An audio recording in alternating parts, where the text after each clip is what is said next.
જય શ્રી રામ, જય માતાજી મિત્રો. આજે તારીખ 28/7/2025, આજે શ્રાવણ મહિનાનો ચોથો દિવસ અને આજે આપણે પહોંચી ગયા છીએ દર્શન કરવા માટે વાંકાનેર આસ્થા ગ્રીન સોસાયટીમાં જે મહાદેવનું મંદિર આવેલું છે, શ્રી આશુતોષ મહાદેવ. તો ચાલો આપણે મહાદેવના દર્શન કરી, મહાદેવના આશીર્વાદ લઈ. હર હર મહાદેવ.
ચાલો મિત્રો, તો આજે આપણે મહાદેવના દર્શન કરી લીધા, આજના દર્શન.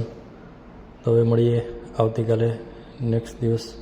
ત્યાં સુધી બધા મિત્રોને જય માતાજી, જય શ્રી રામ, હર હર મહાદેવ.